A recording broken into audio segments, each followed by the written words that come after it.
Clive Barker Podcast audio commentaries. Thanks to your generous donations to our Kickstarter funding campaign, Clive Barker Podcast presents Fundraiser 6, Bill Seeker.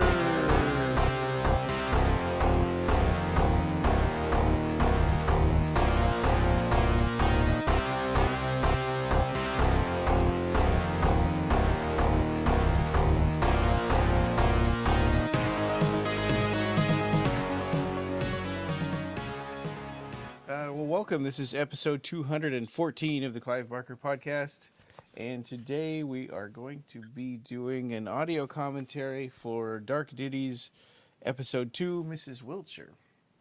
And I'm Ryan, and I'm joined by Jose, and hi guys. We also have special returning guest Lori Markle-Bichet of Simon Bamford fans, and the writer-director Gary Smart. Hello, thanks for having me. So we can't just make up facts about Dark Ditties because you'll be here and you'll know. Yeah, you'll be. Go get him, Gary. Yeah. Thank you so much for being with us tonight, guys. And I do recommend that if you're listening to this commentary track, that you watch this movie at night, preferably with some lights turned off, because it's about to get spooky. And definitely watch it once first before you see this, because this out of a lot of the Dark Ditties, this one you could spoil the most, by listening to us first. So yeah, we're gonna spoil things because there's stuff that you notice on a second or multiple viewings that you don't see the first time around, and things that make more sense the second time around. And also, if you're anything like me, the fuzzy blanket, chocolate, and tissues, keep them right by your side. There you go. Good advice. That's good sound advice. I was watching the movie again to prepare for the commentary track, and I have to admit, it's like there's some moments here that are so powerful. I was like, oh man, I'm gonna have to keep it together while we're doing the commentary track. But really good job on this one, guys. You should have been on the set. It was even worse on the set, seeing it obviously live. Everyone was crying. So we're watching this on Amazon Prime. That's where you can watch the Dark Ditties Presents series. So far, they've got 3 episodes up. The first one, of course, was The Offer. This one is Mrs. Wiltshire. There's already a third one up called Finders Keepers. And this year, I guess we'll have another one coming up at some point, right, Gary? Yeah, we shoot in just over 2 weeks, episode 4. That should be up, and by the summer, that should be up on Amazon. Oh, nice. Yay! All being well. Nice. So you think you'll have 5 or 6 by the end of the year?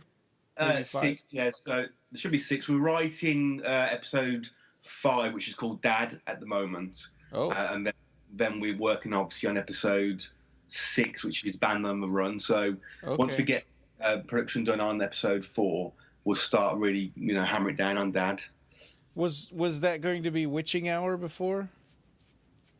We're moving more around a little bit at the moment. So episode 4 obviously is the Witching Hour, which was shooting just 2 weeks. Okay. And then we start writing Dad. We've only done a kind of baseline next at the moment for that.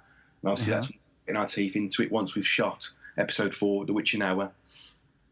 Okay, so then 6 is Band on the Run. Sorry, it's 5:30 and my brain is catching up. I told you need some of that tea. Yeah, right.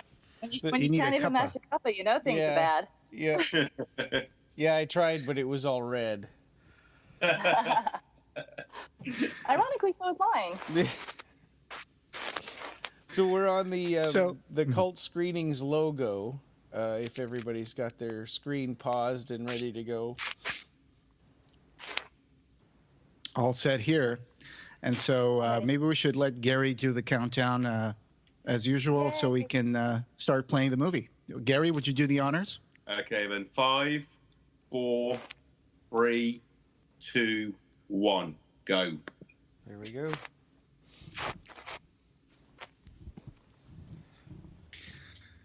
So when did Cult Screenings get founded? Was that when you started making documentaries? No, we started it in 2012, 2013, when we started doing screenings of kind of classic kind of horror films in Birmingham. And then it evolved. We did a screening of Hellraiser, and it evolved then, obviously, into Leviathan, where we obviously started doing the doc. Uh-huh.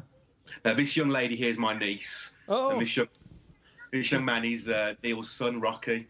So that's Charlie, and that's Rocky. Oh, wow. Yeah. So are they meant to be brother and sister, or like schoolmates or something? Brother and sister. She's obviously teasing and winding him up. Yeah. Yeah. So and I didn't notice my first couple of times around. I thought it was Mrs. Wiltshire that they say out the window, but it's Mr. Wiltshire, right? It's Mr. Wiltshire. Yeah. Obviously, they think that much more scary. Much more scary he is. Yeah. And this was a pain in the bum to try and film because it was filmed obviously on a live street. And we had cars coming past, people, horns and that kind of stuff with us. Oh, that's just a brilliant moment there. Yeah. It is. And I love the way you guys make the intro card for these things look so grindhouse sometimes, especially for finders keepers, and a little bit on the offer as well. There's always a little bit of like noise on the background and all that stuff. It looks great. That's down to Nicholas Helmsley, who's our editor. He's amazing, really, with his graphics as well. Yeah. I also Here love... she is. go ahead. I go after here she is, Doris. Yeah. I love how every one of these Dark Ditties is a different film style too. Like the first one was a straight up horror movie, and this one is more of a drama. It's also kind of what is the word I'm thinking of? Holy cow! Kind of drama we see. I mean, it still has the horror in it as well, obviously. But of course, the Skin Mist one does a little bit more. Supernatural is the word I was thinking of. Yeah. You know, I know this is just a tiny little thing, but Simon playing with the curtains there, I saw that with my great-grandmother so many times. I mean, he got so much of the body movements and everything right, and just I just watched this and just I'm in awe. I mean, on those photographs there, the young girl is Siobhan Kilmartin is actually Siobhan as a child, and you've got Stan Rawlings as a kid there, and then you look at the bottom, and that is Princess Diana and Prince Charles. Oh yeah, right. And you just completely took away the three notes that I had on this moment. I was going to ask you, that looks like Stan Rollins. Yeah, it totally does. I could just recognize him. And this might sound funny, but you know, coming from Portugal, people there from my parents' generation, they really, especially my mom, she was really big on following up on what was going on with Diana and Prince Charles and all that stuff. It was kind of like the thing that generation had going about, you know, a princess marrying, you know, I mean, a commoner marrying a prince and becoming, that was. Yeah, she had one of those plates as well. Really? Yeah, I think Mrs. Wiltshire was definitely a royalist. Definitely, you know, she would have been following that when it was happening. Oh, yeah. So Anne owns the house at this point, right? Yeah, so basically, I mean, Laurie, you know more than I do, so you can put in as well. But yeah, so Annie or Anne, obviously, is inherited the house. So it sounds like she's the only living person. And Anne just leaves all of this stuff in the house for these 15 years. So she must really just want to avoid the house and not have anything to do with it. Even when it's for sale, all of the knickknacks and things are still in there. Yeah. Well, but they move, don't they? Like the owl. That moves. Oh, yeah. Right. And things fall off of the walls and stuff when Mr. Wiltshire shows up. I mean, it's visible in other episodes. So obviously she took some things. Oh, well. Yeah, I just want to... Or maybe there's more than one. The owl was kind of symbolic. I mean, in the offer, you've got the statue that Bishop gets killed with, which is Lady Justice. Justice obviously gets what he deserves. And the owl, obviously, is kind of the all-seeing owl, the wise owl who knows everything. So that's why he's always there. You know, everything. And also, the owl is a symbol of Crane as well, who appears in episode 4.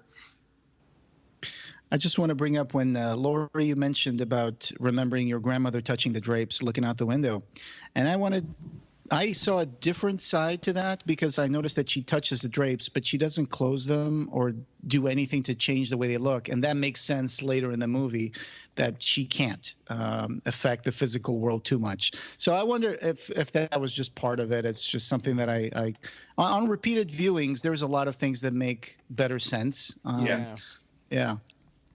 Yeah, I mean, of course, that's a spoiler, but once everybody knows, once you've seen this and you know that she's dead, a lot of the stuff, like when I was watching this the first time, I kept thinking, why doesn't she just go to bed? You know, why doesn't she change her clothes? And, you know, and she kind of just sits down to sleep, and time seems a little more fluid. Right. I've got an 83-year-old aunt who sleeps in a chair downstairs. Yeah, it's a generation thing as well. You know, it's kind of they sit and watch TV or listen to the radio and just don't move. Wow, that's right. Yeah, and then they say, "I'm just resting my eyes, dear." Yeah, honestly. Exactly. Even when they're snoring, and you tell them, "Hey, you're sleeping," he's like, "Nope, just resting my eyes." Gary, where was this shot in? An actual house. So we were looking for a set, and we did look at obviously set design. And I knew somebody who had just basically purchased a house from an old lady who had just passed away. I asked him, can I go and look at it? It was literally, as you see it there now. It didn't take much, obviously, to prop it at all. It was basically that. So it was amazing find. Yeah. A little town called Walsall in next to Birmingham in England. Oh, I see. Mm-hmm. Yeah. And you know, the tick-tock of the clock in this scene has a very soothing effect and makes you let your guard down a bit, and then boom, you hit us with the old terror there. Yeah. Now I have a question for Gary.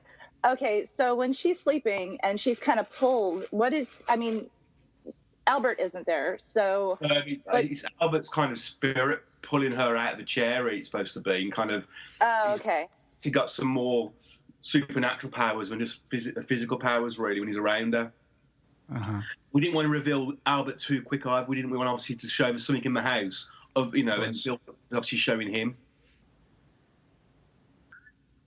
Okay, that makes sense. Good old Doris Bonham. Unfortunately, she passed away on January 2nd, 2018 of heart failure. This episode is dedicated to Doris F. Bonham. This is such a tour de force by Simon, really. I mean, I remember the first time I saw anything about this episode was when we were in Texas at the Frightmare weekend. And we went up to Simon's hotel room, and he was talking to us. And he was like, Jose, come here. And he pulled out his tablet, and he was like, look at this. And he played a little bit of this part. And I was like, wait a minute. Is that you? Yeah. Yeah, this is the new Dark Ditties, and I was like, oh wow, I can't wait to see that because it just seemed so interesting, and I really was not disappointed at all. Very great. At least he was nice to you. He and Gary kept a secret from me. Oh. I mean, the last day that they wrapped, Gary sent me the JBD pictures, and I was all excited. So I ran home and I got on Facebook to look and see if he posted any other behind the scenes pictures. And of course, when I start looking for pictures of Simon, I get in this zone where my eyes just automatically track. And my eyes kept going back to Doris, and I was getting frustrated with myself because I didn't want to look at Doris. I wanted to look at Simon. And I finally got to this one picture where the face is really clear and the eyes are really clear. And I'm just sitting there scowling at this thing. And I was like, gosh darn it, I don't want to look at her. I want to look at Simon. And then I looked a little bit closer, and I'm like, God, her eyes are so pretty. They look just like, oh, my God. Yeah. Oh, wow. So you figured it out? Not because they told me. Yeah. Well, now that makes me wonder if I would have or not. I don't know. The funny thing is, a lot of the reviews that we had don't even mention Simon playing her. They think Doris is real. So jeez. Yep. Well, even on IMDb, it doesn't. It just says that he plays Jonathan Brooke Davis. Yeah. I mean, it was really difficult decision to make, obviously, having Simon play her, because we were really concerned of people talking about, obviously, you know, why have you got a man playing a woman? But we saw it as kind of, you know, theatre, men play women, women playing men, and Simon had such a range, so we just thought, you know, let's just do it. And, you know, we weren't scared of, obviously, #MeToo and all that kind of, all that stuff, because it's about a performance more than anything, and he just absorbs himself in it as well. Of course. After the ghost of Albert appears on that the set of frames and crucifix, just reminds me a little bit of the Hellraiser house, the Ludovico Street house. Yeah. And now here's another scene that makes complete sense the second time you're looking at this. Yeah. Oh, yeah, right. Yeah. It makes you wonder if she could have talked to them or seen them. And here's our beast, Ray Schemer. Oh. Yeah. Who's back episode 4, the beast. So, yeah. It looks so wholesome here. Yeah. So is this like a Birmingham accent? Yeah, it's Birmingham, yeah. And the guy on the radio is Neil. Uh-huh. Neil Morris is talking to him on the radio. Got it. So, yeah, it's a Birmingham accent. I mean, I've got one, but it's probably Birmingham. Everyone sounds different. So when somebody says, I didn't say ought, is that ought like 0? Yeah. No, nothing. yeah, basically, I didn't say nothing. So people say that. Okay. That's Birmingham. When people say out, I didn't say out. Yeah. It basically means I didn't say nothing. And that's it's a northern accent from more than Birmingham. Uh-huh. Kind of like, Yorkshire, Leeds kind of accent. Yeah. Nottingham kind of accent, yeah. Ought still exists in American language. They usually just refer it to things like ammunition size, 30-06. Right, stuff yeah. like that. In America, you only hear it as like 0. Yeah, that's what it basically means. It means nothing, 0. I didn't know how. Mm-hmm. It's a fantastic makeup job by Stuart Conran. Yeah. Was there a bodysuit involved, or was it just wardrobe? It was padded, so he had numerous layers on. Simon did as well. And we did actually tell Simon, he won't mind me saying, to put some weight on as well, because in the offer he's quite slim. We told him to put some weight on. I don't think he minded doing that, but a lot of it he's padded. So when he was he a little heavier as Jonathan Brooke Davis? At the end, yeah, you won't notice. That explains why he liked his birthday cake so much. Yeah. No guilt.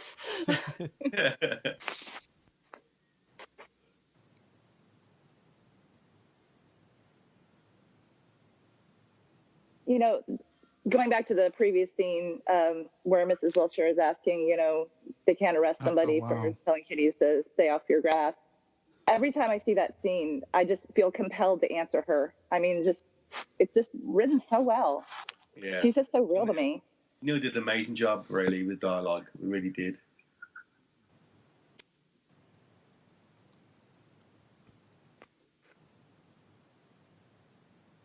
So, how old was he when he had the accident and died? He was 15.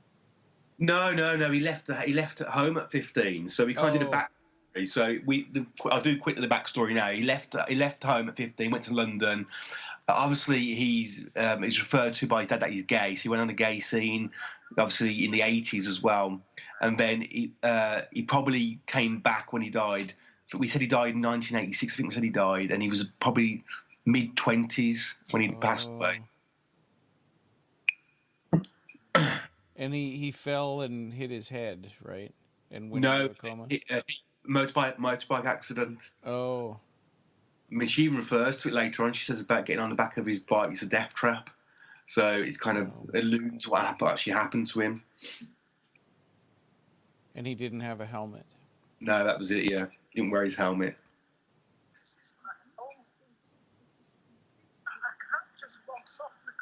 So we tried to obviously that he left the home, obviously, because of his dad. Nanny left as well, and she was left on her own, Mrs. Wiltshire. So, she's kind of trapped there. Even when she was alive, she was trapped.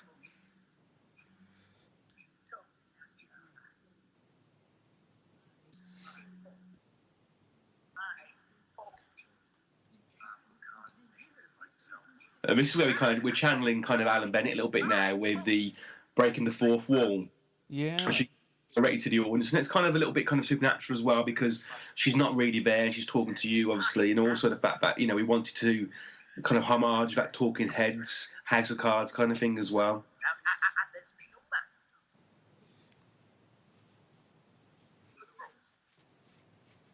Come on, Laurie, you know loads more.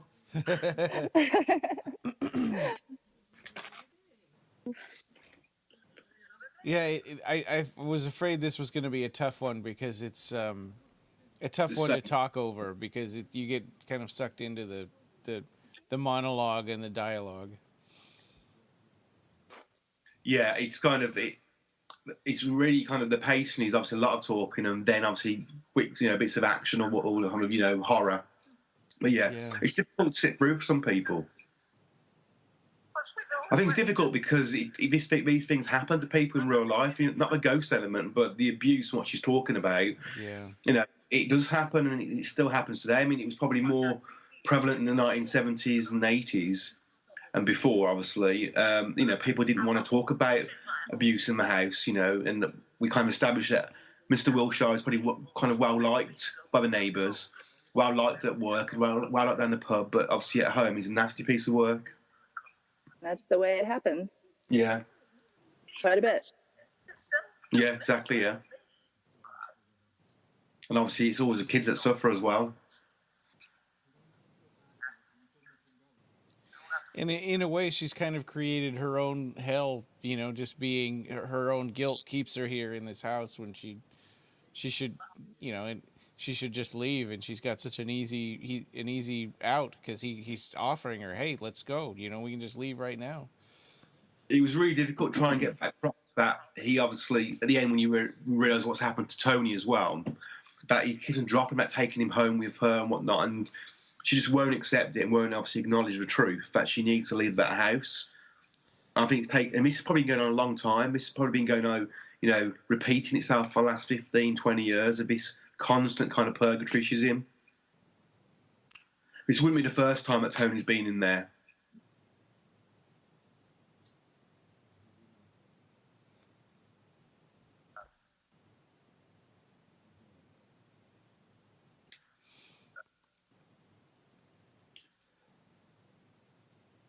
Apparently she really likes sandwiches because that look on her face. She's quite cold to him as well a little bit, she's ignoring it and kicking him out, but that's obviously just her way of dealing with things. And she doesn't want to face the abuse and their memories of the abuse and what and her part in it because it feels like she could have done something maybe. Yeah. Simon kept on saying after the first few days of filming, all I do is sit in a chair. He kept on saying, you're going to be out of a chair soon, don't worry, you're going to be out of a chair. So the first, obviously, few sequences, he's sitting in that bloody chair constantly. I think Bruce here does an amazing job, when you look at Bishop in episode 1. Yeah, he's so different. It's a different person completely. And Bruce was really, really worried about this. I mean, he'd sit on his own most of the day. He was quite worried about, obviously, playing this kind of dark character. And those pictures on the wall is Siobhan at her wedding, and you've got Siobhan there, and you've got some of Simon Bamford's relatives as well, his nan and his great nan. Oh, wow. Yeah. So this black around Mr. Wiltshire's mouth, does that have something to do with the way he died? Yeah, basically he was suffocated by her, and then he kind of went he's like a cancer. He's kind of this vase that comes out of him, and he's evil within, isn't he? Really, so it's leaking out of him still. And at the end, obviously when he's disappearing or whatnot, it comes out even more. Then. Yeah.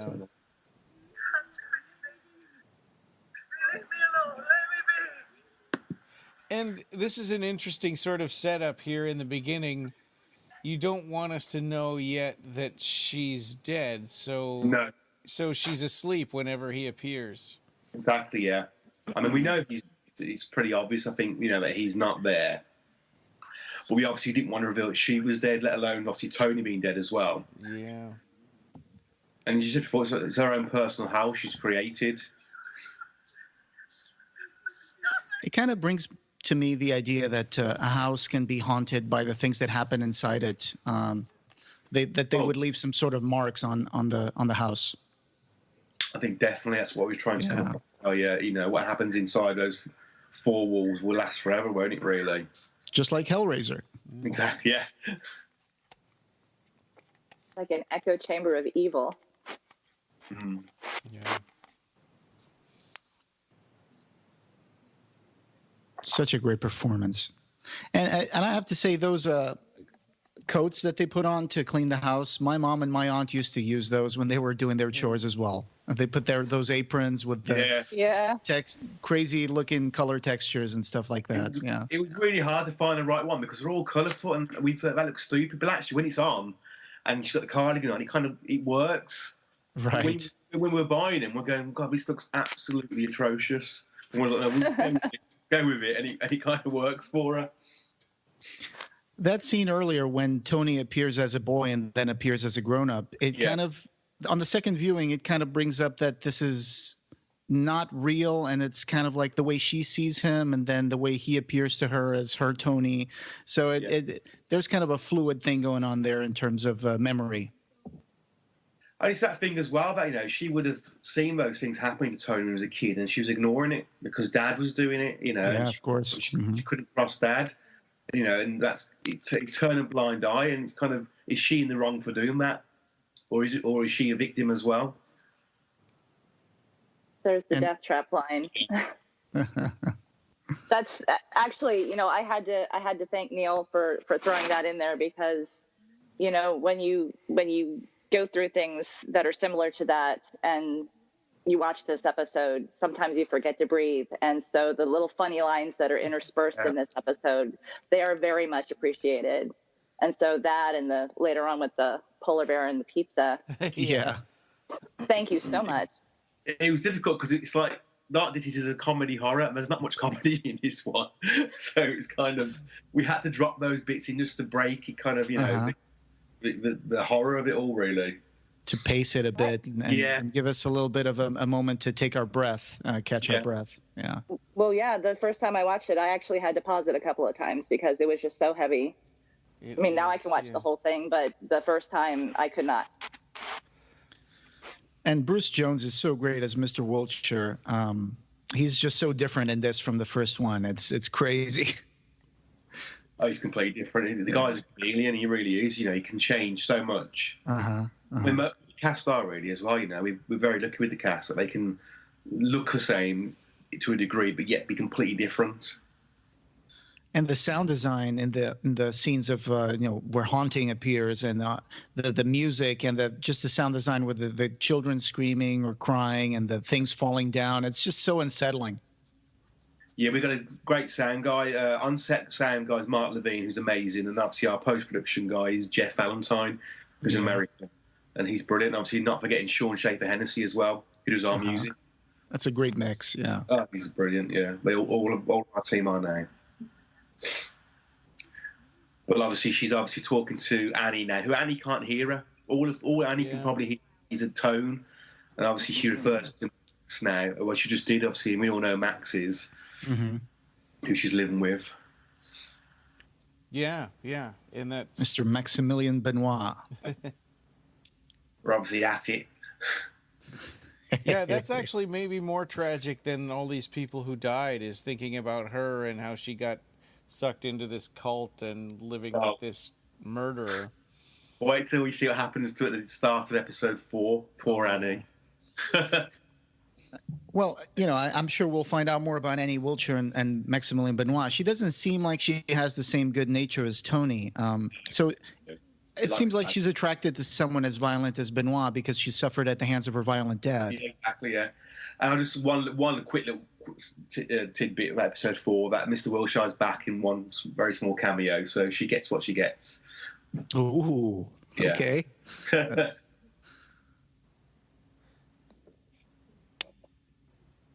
So, and Laurie had told us that in the offer that all of those masked characters are ghosts. Yeah, so you kind of work. That obviously comes for episode 4. Yeah, so the house itself is what is the mansion. You find out more about the mansion in episode 4.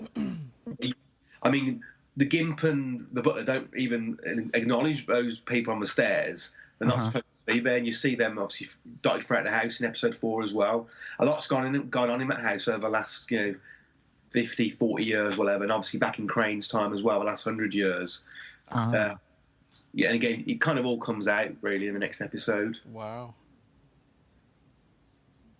this scene actually kind of really gets to me, because when Annie is trying to tell Mrs. Wiltshire, what happened, kind of confronting her, that's one reason why people don't tell, because they think people won't believe them, especially the people that love them the most. And Mrs. Wiltshire seems like a very gaslighted woman. She still holds on to those mechanisms to protect her abuser. They get angry, they get short of temper, they deflect. And they say, "Oh, you're the one who's saying these nasty things. That's not true." And it's just another way that they have to deny what's going on. Well, this kind of reminds me of actually in Sesame Street. How Big Bird would go around telling everybody he saw Mr. Snuffleupagus, and no one ever believed Big Bird. Yeah. And eventually they had to make the decision to let everyone else see Snuffleupagus, because it was like, you can't have kids going around telling adults about things and then they don't believe them. Yeah, I mean, mental health now, and obviously the awareness is so big in 2019, but it wouldn't have been in the 70s and 80s or the 60s when Annie and Tony were kids. And, it would have been frowned upon to even dare accuse your husband of doing something like that. And obviously that's when she gets angry about Annie. How dare, your dad loves you, why would you do that? And even near the end, she's still kind of defending her Albert, despite what she's kind of, it's really sad, really. Yeah, well, and she lives in a world where it's easier to murder him than to try to tell people about it. Exactly, yeah. I was looking at some facts about, because, populations are aging. So as different countries, get populations that are aging, elder abuse is also going to become more prevalent. And I looked at the World Health Organization website, and I found out something pretty shocking. It said around 1 out of 6 people 60 years and older have experienced some form of abuse in community settings during the past year. And as the global population of people aged 60 years and older is going to double from 900 million people in 2015 to about 2 billion by the time that we're going to get to that point in 2050. So there's going to be 2 billion people in the world who are going to be 60 and older. And we need to put some things in place that will make sure these people are not treated as second-class citizens. Let's book those flights to Switzerland. That's where euthanasia. Forget that. That was a... Oh, yeah. Oh, wow. God. Hey, I'm all for it. Well, that's myself more than anybody else. Yeah. Oh, that's cold, that. Yeah. That's my niece as well, Kira, who's playing Little Annie. Uh-huh. Oh. She was crying her eyes out on the set. Bruce was trying to be really nice to her whilst wearing that makeup. Yeah. It wasn't working, and she was crying, and Oh, I can't blame her. That's a great makeup design. Yeah. But he was really funny because Bruce was going, "Don't worry about it. I'm not really that scary," whilst wearing it right next to her. Oh, wow. Wig off and show her. I think that the most unsettling part of his makeup is that black spittle coming out of his mouth and around his mouth. It's like the tobacco stains are coming out through his lips or something. Yeah, We had a great girl, Marie Swain, did Bruce's makeup on this. She got the offer as well. Unfortunately, she's not been available for episode 3 and 4, but she was great, and I know Stuart really appreciated her help. Yeah, it's like Mr. Wiltshire is literally spitting venom. Yeah, he is. Yeah, really. Yeah. And is that also your niece at the end with the buyers? Yeah, it's she plays Lucy Cooper then. And again, it's kind of like we've got the kids playing the same character, but again, it's that kind of confusion for her as well. She's seen these people, and she, what is the real Tony? What is the real Annie? It kind of it's supposed to be purgatory where her mind's obviously kind of confused what's going on, and she's trying to convince herself, and then she's obviously trapped there. I just want to bring up the way you built the tension here. When she opens the door, you hold it for just one more second, then it's comfortable. And then instead of a scare, you bring us back to an emotional state. Yeah. With the melancholy music picking up and her recollection of Anne. I expected something else when I saw this the first time. I was like, oh no, what's going to happen here? It's just that one more second, then it makes it comfortable. You think something's going to show up here. And instead you subvert the expectation and you just bring a little more backstory into it. That was great. So it's just Simon. Simon's absolutely fantastic. You know, the emotional range he has. There were tears on set. It was unbelievable. Really amazing. It's hard to believe that after Nightbreed, he didn't really do that much acting for over 20 years. That's why we know, for us, having Simon on board now, it just shows his range. He's an amazing actor. You don't really see it as much in The Offer, and I'm sure that would annoy Laurie, but it's a one-dimensional kind of character, whereas Vince has so many different layers, his character. Okay, I have a question. Why is the blood in the hallway? Is that where she killed herself? If I could bring up my interpretation of it, I thought that Mr. Wiltshire fell down the stairs. Is that what it is? Oh, wait a minute. There's Gary and Neil as bodybuilders. Yeah. Hubba hubba. And also, you'll notice as well, I mean, very quickly, there's a Bishop's Motors on there as well. So Michael Bishop's Parlot's on there as well. And the one in the hand now, she's got a leaflet for Band on the Run, the Funk Train Band. Uh-huh. So again, so a little kind of like Easter eggs we're layering in throughout. I mean, you said, he fell down the stairs. Mr. Wiltshire did originally, before obviously he was bedbound, and then she suffocated him. Now that's attention to detail, because you guys could have just grabbed some cheap pamphlets off your own mailbox and just throw them on the ground. Yeah. So we've got Stuart Conran as a handyman. We've got me and Neil as bodybuilders. We've got Terence and Ben as naked cleaners. Chris Griffiths, who is a Chinese restaurant. That's amazing. Yeah. So much work. Yeah. These little things. They're fun things to do, really, they are. They're little fun things. And it's amazing how she's puttering around, trying to clean things and take care of things, but she inevitably she doesn't do anything. Like all that she was going through all that mail, she didn't pick it up and throw it in the garbage. And you're kind of watching this the first time, you're wondering why. It seems like she's doing all this effort and nothing's getting done. Yeah, she's trapped, isn't she? In a vicious circle, really. And of course, the house is all dark during the day because it's closed, and that's what you get from the second viewing of the movie. It's like you start looking at all the little things, just like the Sixth Sense, where you try to make. You're like, let's see if he's not here in the scene, then the scene's going to play out, and it makes sense, and that's what you do with the second viewing of this. Yeah. Yeah. Now, I had a question. I know you mentioned it before, how she sees Tony and Annie, as children. In scenes like this, where the abuse is getting ready to happen, is that more of a psychological torture coming from Albert to her? Yeah, he's teasing her. Okay. So basically, Tony isn't there. He's just psychologically torturing her. Tony's not there. No, the Tony we see, obviously, is the old Tony. These are just teases from him. He's just not. He wants to keep her there. Right. Basically, that's a manifestation of a young Tony. But we know the old Tony appears as well, so it's definitely a memory recreated by Albert.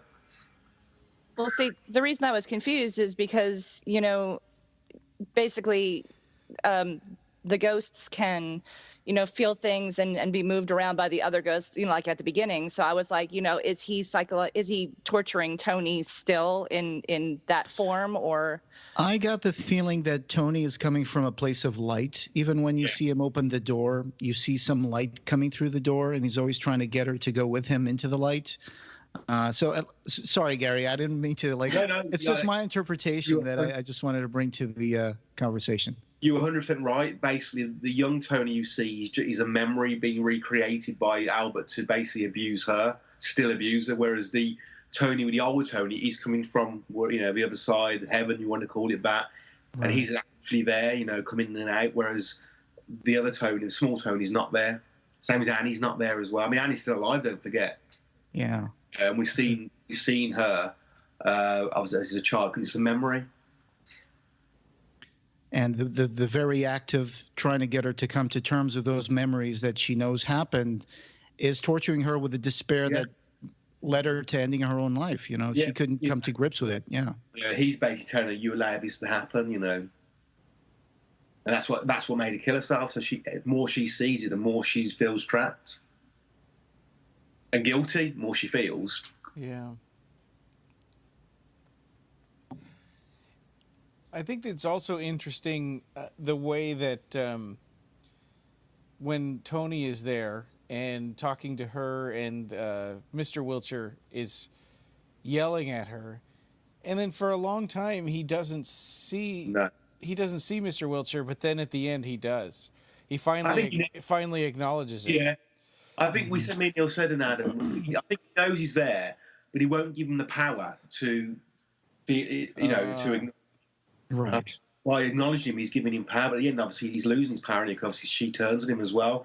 So he knows that he needs to convince Mom that he needs to go. You know, she needs to leave with him. He's a distraction. Albert is, if anything. Yeah. Mm-hmm. Ugh. Is this like an Amityville kind of like reference to like the walls are bleeding? Yeah. We couldn't afford to get all the flies. Yeah. It was really hard to shoot in this kitchen as well because there's actually no oven. There's no stove on the left-hand side. We had to kind of pretend she was doing it and whatnot. Oh. It'll be taken out, so we were quite limited. Someone should make a supercut of scenes in British movies where someone's making a cup of tea. Yeah. Hellraiser could be in that supercut because Kirsty is trying to make a cup of tea in Hellraiser at one point. Yeah. But the shirt he's wearing as well is the Funk Train shirt from episode 6. It will be in episode 6. Oh, wow.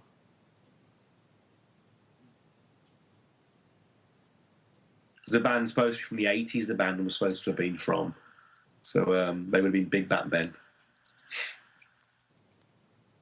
And also another thing that shows the bond of Tony and his mother is that every time something bad happens or she sees the ghost of her husband, he either calls her on the phone or he shows up just to see what's going on and, hey, you want to come over? You want to get out of here?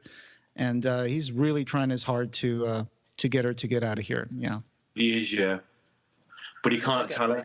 Yeah, he can't tell her. She's got to work out for herself what's happened and actually acknowledge what's happened. It's really sad. It really is, you know. Yeah. I like this moment about the coffee and do I look like a bloody Yank? Yeah. He hates listening to stories about his father. His face kind of scrunches up. And Stan Rawlings is amazing here. I mean, I think one cool thing about you've got this returning cast to these different episodes, but they get so transformed that you don't really think about him as the same character that he was in The Offer. No, he's so different. Sorry about that, guys. My clock just went off. I mean, so much so. In episode 4, some of the characters from the other episodes are kind of interacting with each other. I mean, in episode 4, Bruce, his character Margaret, interacts with Bishop and Albert. So it's kind of interesting. That's going to be interesting how that kind of comes across. Oh, really? They're going to be in the same frame together? Yeah. Wow, that's brilliant. Yeah. To a degree, but they're going to be in the same round as each other. Huh. That's going to be interesting. Yeah, it's when we talk about older generations and the way that the dynamic between husband and wife used to be. You know, there's that old saying, I don't know if you have it in England as well, but it's like nobody should meddle in between husband and wife business or whatever.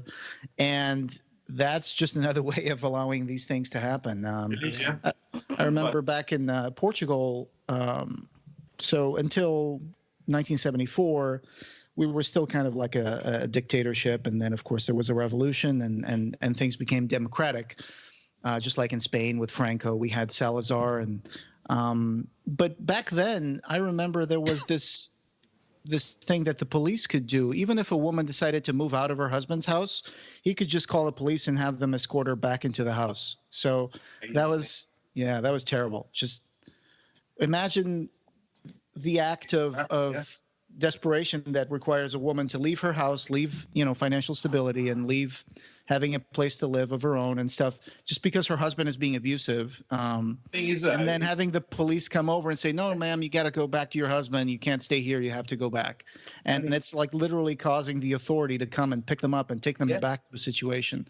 And that's terrible. Yeah. Without getting too political, I mean, it's still happening today. Some countries, some religions, it still happens, Women obviously are seen as kind of, the lower class of men, and and if they leave husbands, it's we have these honor killings and stuff like that. Someone leaves a husband, it's been around for a very long time, and it still is, unfortunately, in some countries as well.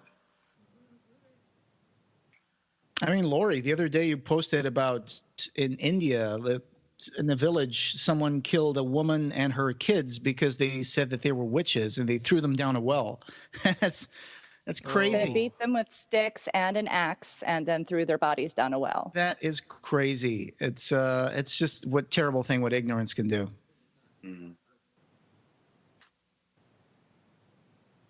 Make a good Dark Ditty though. We might put that in the Witch Hour. Again, people, it's happening in people's religions, isn't it, in kind of culture. I said, this is very much, I'm not sure obviously in the States, but this is very much part of the UK culture. This would have been, in the 70s particularly, this was happening behind closed doors, and as I said before, people would have saw the family as a really nice family, Wiltshires are great, Mr. Wiltshire's a real nice guy, isn't he? He's always got a smile. But he'd come over to the pub and he'd beat the crap out of her and the kids, and nobody would see that. Nobody would believe it as well, and that's happening then. And then this particular interaction between Tony and Mrs. Wiltshire, it just shows how these abusers manipulate people and threaten them and create a whole network of lies and manipulation that keeps a secret. They're like, if I tell somebody, he's going to kill my mother, or if I tell someone he's going to kill me, or he's going to do something nasty. And it's just secrets and shame, and it just perpetuates the whole thing. It's terrible. Silence only benefits the abuser. Yeah, this scene, it kind of chokes you a little bit out of your breath. It's like you said, Lori.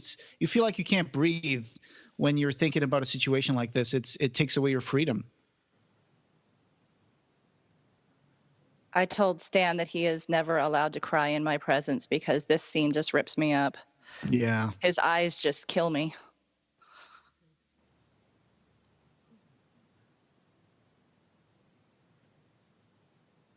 And this breaking of the fourth wall at first may seem like a different decision to make, but it works so well because it just engages you directly and it just pulls you into the scene. It's very efficient.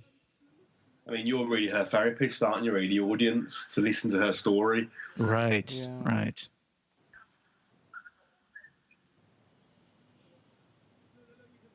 And it would have been hard to get her story across, if anything, because somebody who's not acknowledging the truth is not going to start talking to him about it. So it was kind of, how did we get her story across without, obviously, right, Tony's face?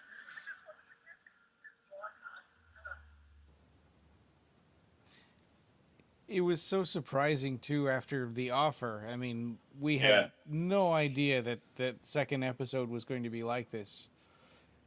And then Jose and I had talked about this on previous episode, but it was like, wow, we really need to pay close attention to these because you never know what the next episode's going to be like. Yeah. Yeah, that's the intention. We want the Dark Ditties world to be big, still have that kind of narrative theme going through it, but to be different. You need to be the same every episode. Why do you need to have the same kind of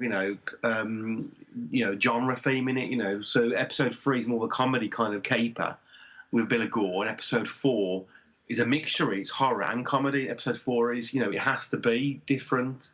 Could it just be boring otherwise? For us, if anything, because we're making them. Yeah. This belt scene is just scary, terrifying. Yeah. The biggest belt we could find as well.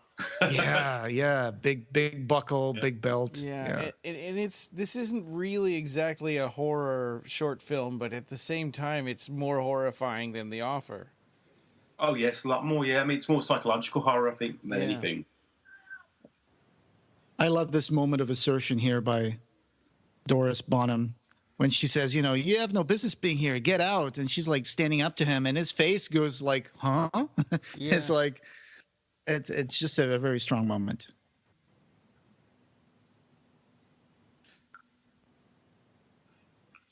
Bruce does have a way of screaming. Yeah. We know. Especially in The Offer.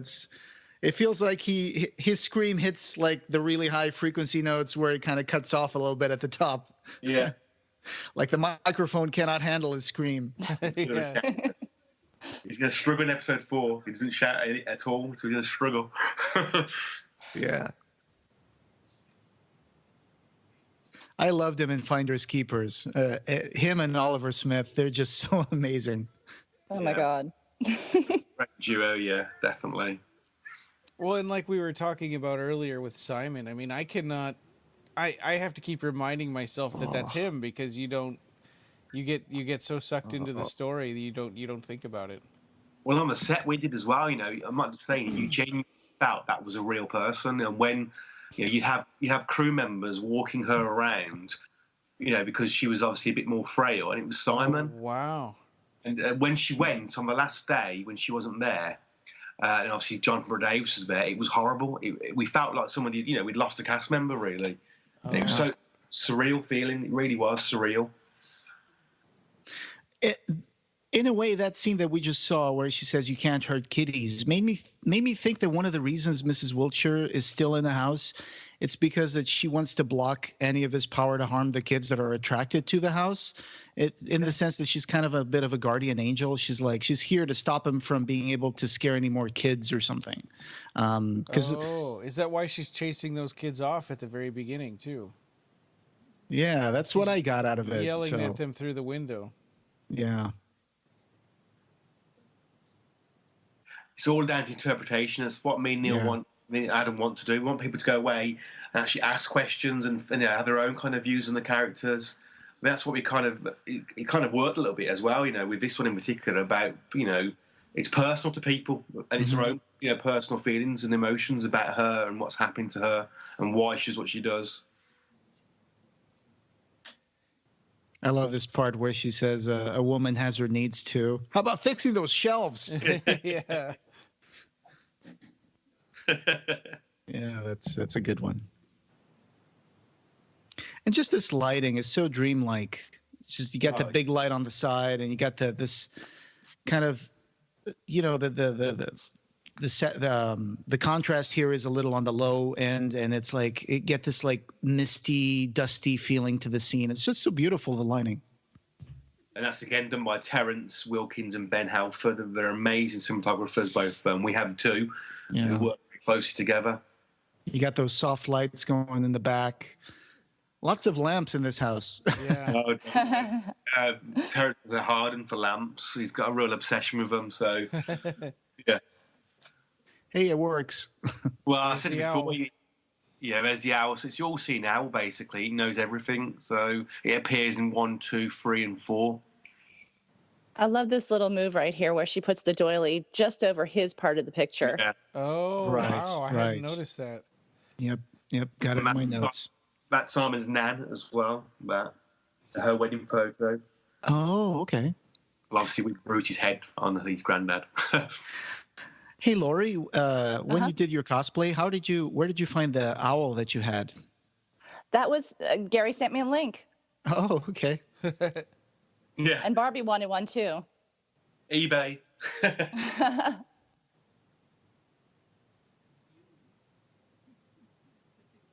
There's a picture of Tony on the right there with his 1970s haircut. You can see over his shoulder, not her shoulder. Yeah. And he was framed a few seconds ago with the cross and the little sun behind him there too. Yeah. It was a really interesting way to show that he's trying to bring her to heaven. Yeah. I mean, she's a religious person, Mrs. Wiltshire, because that crucifix is around the house. Mm-hmm. And again, that's one of the reasons she has guilt as well for what she did to herself, because she's obviously Catholic because it's the crucifix with Jesus on. So, herself to opportunity to acknowledge what she's done she would punish herself and not, other than just go. Right? Yeah. If she's a Catholic or maybe it's Church of England, maybe it's the same where that's a mortal sin. She's definitely Catholic, and I think that's what we kind of writ her as, and it's definitely for her mortal sin. Yeah. I kind of wish we would have not showed Albert until a little bit later on this, but it's just one of those things when you look back on obviously what he could have done. Maybe kept some close-ups, and then when he starts speaking, show him in the corner. It's a very difficult scene to shoot, this was, because we had these two were tears, absolute tears during this scene, and then Bruce comes in screaming and shouting. So it was really difficult to get emotional balance on set as well. To be honest, it was like he could have started here when he says, maybe if the daft bitch had my dinner, she wouldn't have walked into so many doors. Yeah. And then a wide shot with him in, but it works out of way. But you just it works. Yeah, absolutely. You always look back, don't you? At your work and go, maybe you could have tweaked this and tweaked that. But you got to let it go. You got to let it go, yeah. And it's really neat the way he's kind of just biting his tongue and holding it in when she's making excuses for Albert. He is very intense in this scene, yeah. Yeah. But even now, she's still, I think she even says now, when he was my Albert, she's trying to, and there would have been love there. There would have been, of course, he would have been a good dad, because I think she said, before you went to big school, you were playing with him all the time. You were really close. So something, something happened in that household. Something snapped where it all went wrong.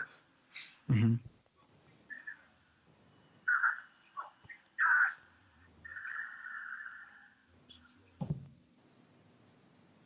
I want Mrs. Wiltshire to be my grandma.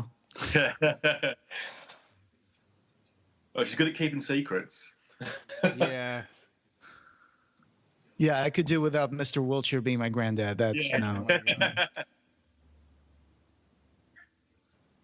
my favourite scene. This one. Yeah. I think it's scene. I have a question, and I know this is probably jumping the gun a little bit, but the way that Mr. Wiltshire goes, I got the idea that she just put a pillow over his head and he was too weak to put up a fight. Yeah.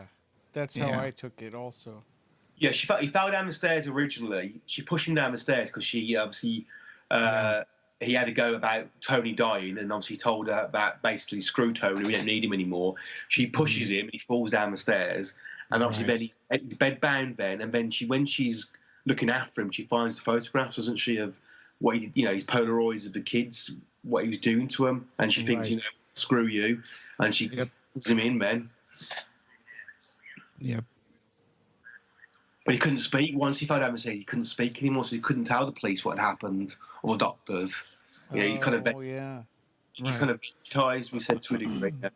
He's paralysed on the bed.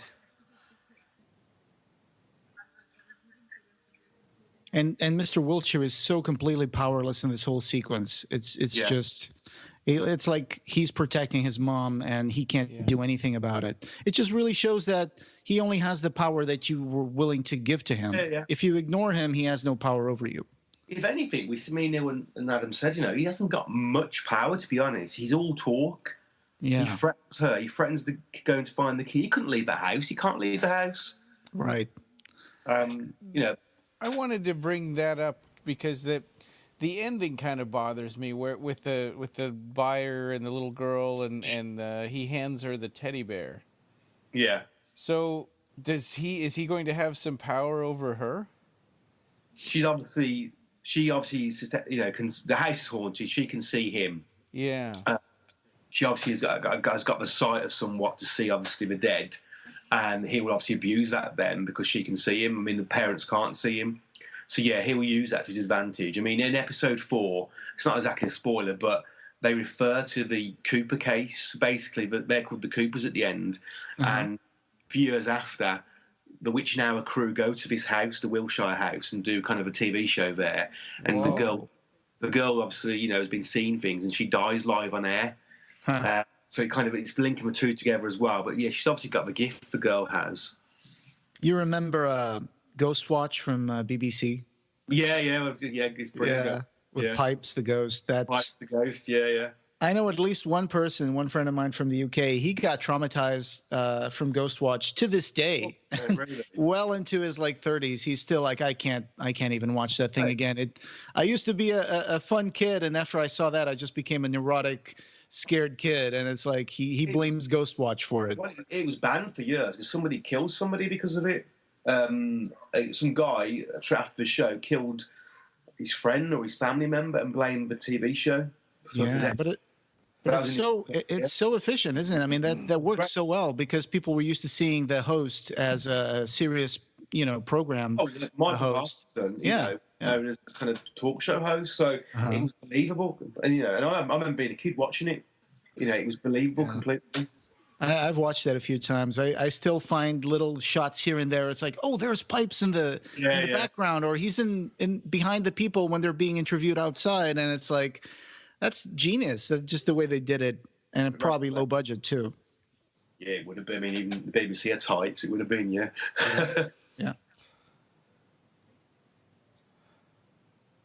And even the Abbey in The Offer, where you guys shot The Offer, that has ghost hunting. Does, yeah. We've never seen anything ourselves, but it's a creepy place, that Abbey is. It really is creepy. We used it in The Offer, and we used it in Finders Keepers as well.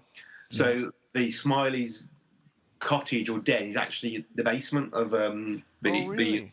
Yeah. Oh, wow. And obviously we're back there for episode 4 because it's meant to be the house from The Offer. So yes, we've never seen anything ourselves, but it's quite a creepy place. Yeah.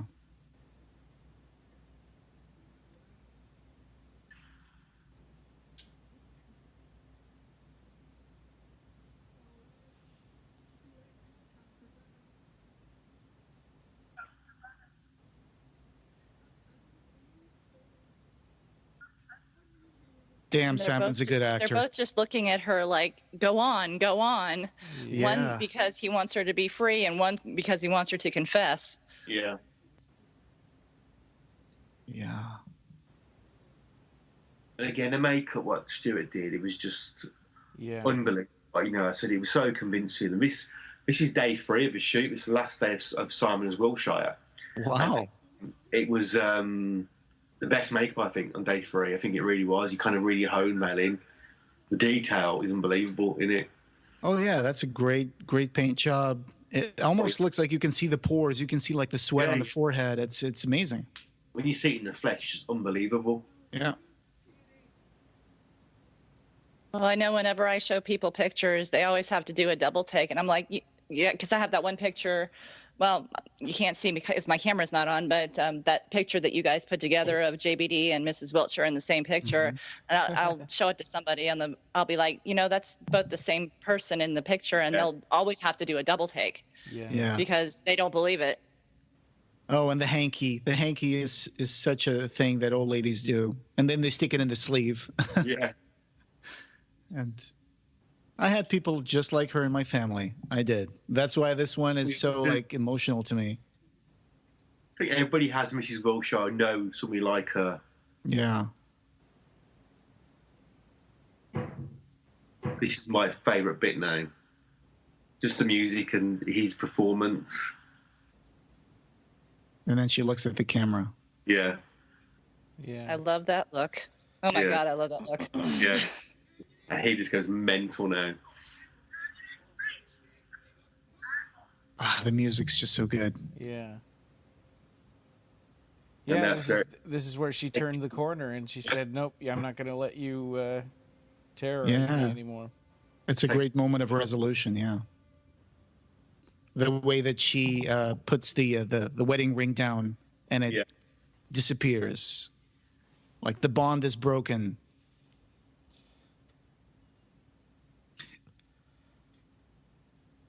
She's changed her costume now. She's got a nice coat on.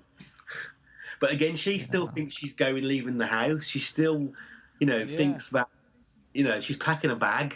Yeah. Yep. Well, up to this point. Impatient.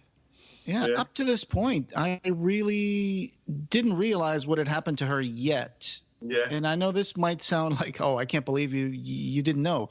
But it's like, to this point, I was like, Yeah, I could see as Mr. Wiltshire being a ghost and Tony, being another ghost. But I thought that she was actually just seeing these things and she was going to walk out of the house or something. Yeah. And then it hits me like, oh, Mom, look at your wrists. And I'm like, oh, wow. You got me there. Yeah.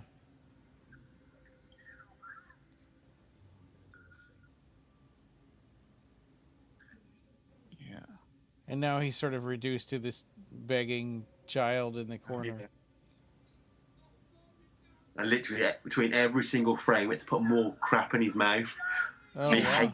So he gets worse and worse. Oh, wow, yeah. He hated it, Bruce did. It's coming out of his nose. It's yeah.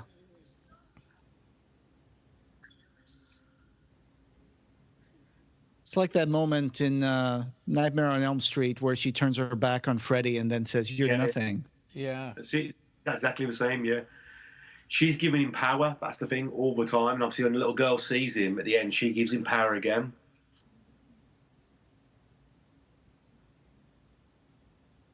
This is, people were literally in tears on the set on this shot here. Yeah. It was just. So, you mentioned third day of shooting for Simon Bamford. How many days did you guys shoot for this episode? This was 4 days, this was. That's amazing. That's a tight schedule. It was scheduled for 5, but we bashed through the first day and it was ridiculous how fast we did the first day. Stuff in the living room, in the chair. So we had a day off then we did on the Friday. That is some Roger Corman time management skills, dude. A long hour. This is an hour long, and to shoot this in 4 days, that's pretty amazing.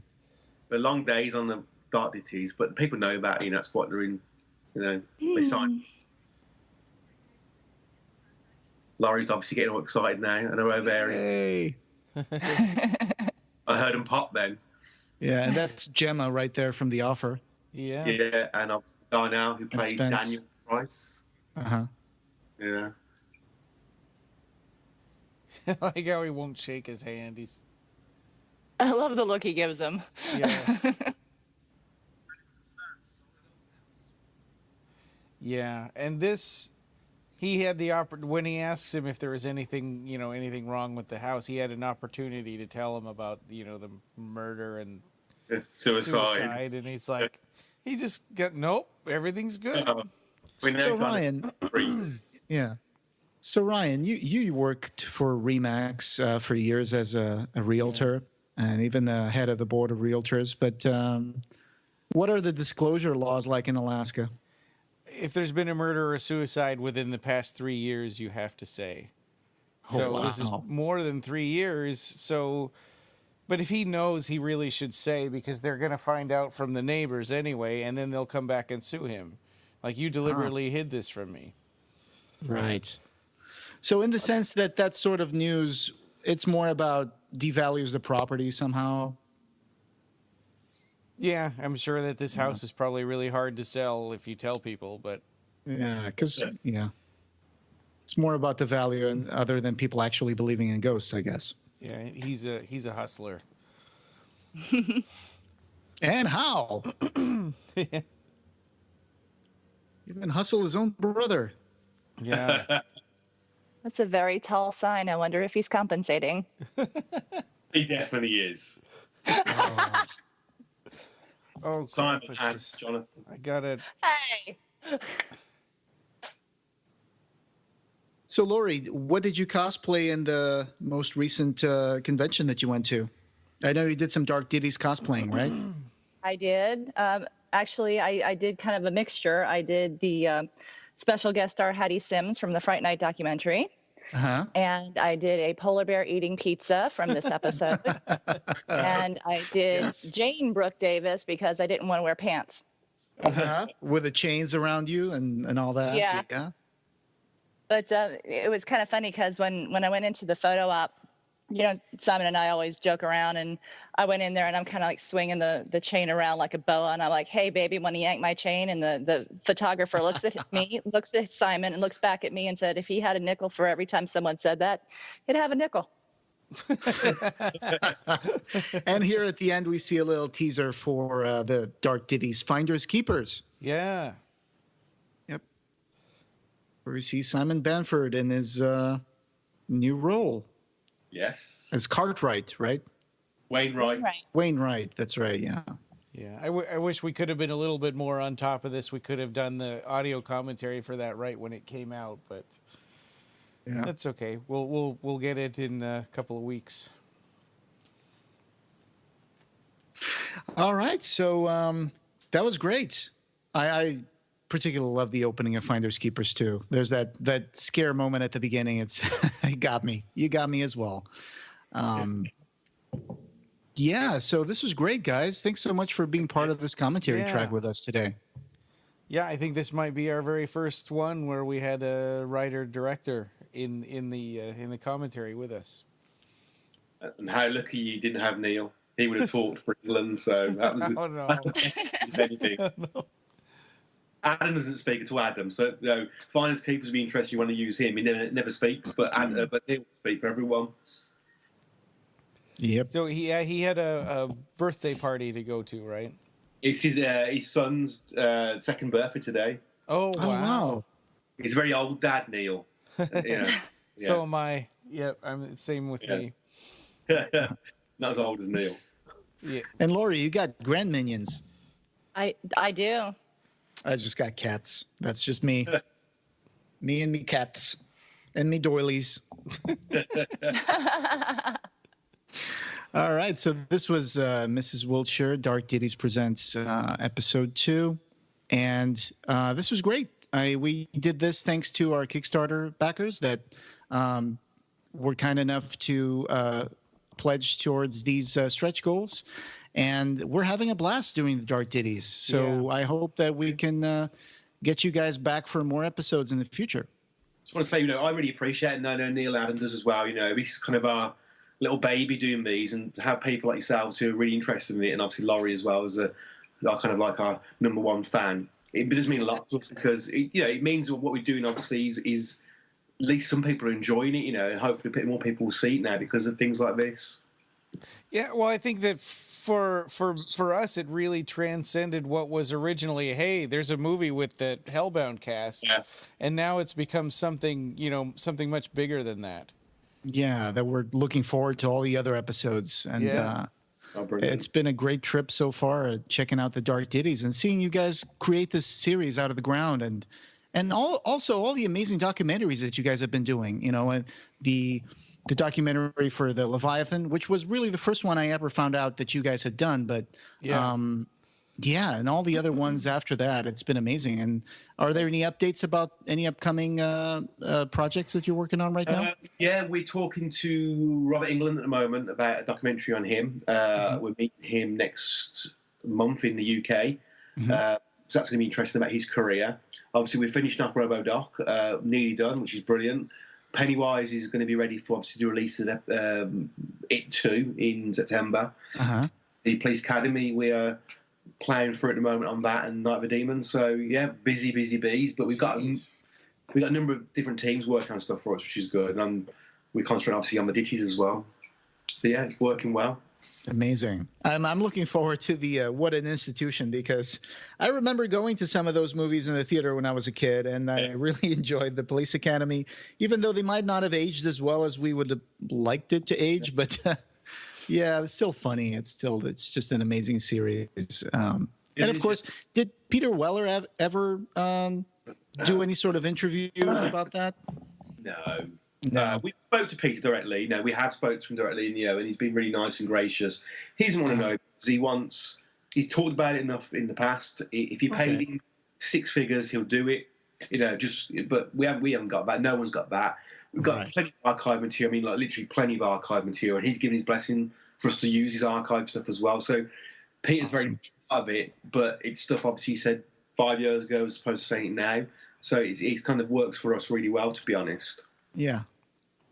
No, that's wonderful. I mean, RoboDoc, I'm looking forward to that one as well. And that's great. You guys make amazing things. Any plans for any more books about documentaries? Yeah, we're going to have, obviously, RoboBook will come out. We're going to have one on Pennywise, Stephen King's It, and there'll be one on that. We're talking at the moment to Andy Nyman, Jeremy Dyson, who directed the horror film Ghost Stories. last year. A British horror film, did quite well. I'm doing a book about that. And obviously we'll do a book on Police Academy as well, and Night of the Demons. So yeah, there's going to be another 5 or 6 books coming out in the next 2 years. Wow. Maybe eventually his book, depending on obviously the fan base, really, we're looking into it. If there's enough people interested in behind the scenes about all 6 episodes and looking at all the behind the scenes photographs and interviews of the cast and crew, we'll do something on that. We might just do it as a kind of little for ourselves, to be honest, but we're going to do something. That's just amazing how you can juggle all of these things and keep them straight. And yeah, it's difficult. Lots of hard work. Yeah. All right, guys. Well, thank you so much. We're looking forward to all those projects coming out, and as well for the Dark Ditties. I wish you guys all the best.